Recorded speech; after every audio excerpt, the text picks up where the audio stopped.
Wato a irin tatabirzan da ake tsakanin shugaba Trump na Amurka da Prime Minister Isra'ila Benjamin Netanyahu, gidan talabijin na ƙasar Isra'ila na Channel 12 ya ruwaito cewa shugaba Trump ya matsa ma Isra'ila, ya sa Isra'ila a gaba. Kusan Isra'ila ta zama mujiya a idan shugaba Trump na Amurka. Yanzu ƙasa 'yan lele a idan shi shine ita ce ƙasar Iran.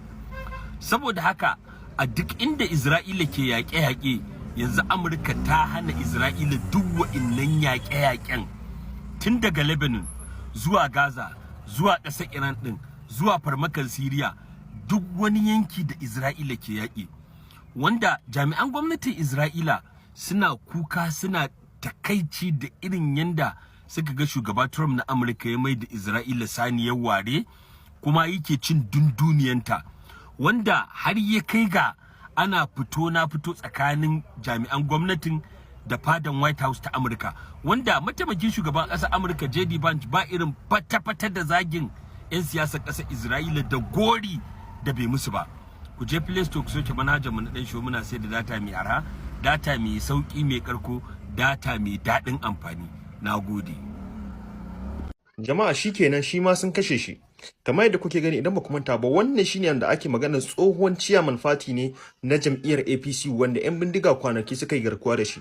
Yanzu haka jiya da dare muke samun labarin ya shi ma ya an kashe shi, 'yan ta'adda sun kashe shi a hannunsu. Yanzu abin ya tashi daga kan sojoji, yanzu ya koma bayan sojoji, ya koma kan 'yan siyasa. Kowane ɗan siyasa yana nan yana fargaba idan ya taɓa yin ƙullalliya da wani a lokacin da yake siyasa, yana nan yana fargaban kullun zai iya ƙulla mai ƙulleleniya, kuma hakan zai iya faruwa. Bayan sojoji su ma gashi nan ana kashe su kamar kiyashi, kuma gwamnati har yanzu ba ta yi wani motsi ba, da ke suna samun ajihunsu na cika.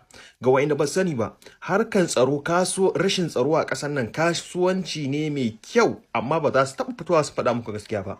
Domin idan a ce an samu tsaro, to shikenan kuɗin shigansu ya dakata, ajihunsu ya daina cika. Amma a ce ba rashin tsaro, in a ce ba tsaro, to su alhamdulillah nan ne za su fara samun kuɗi. Da rayukan da ake kashewa su ba su damu ba, su ko oho ne a kashe kuma waye su inda ajinsu zai cika.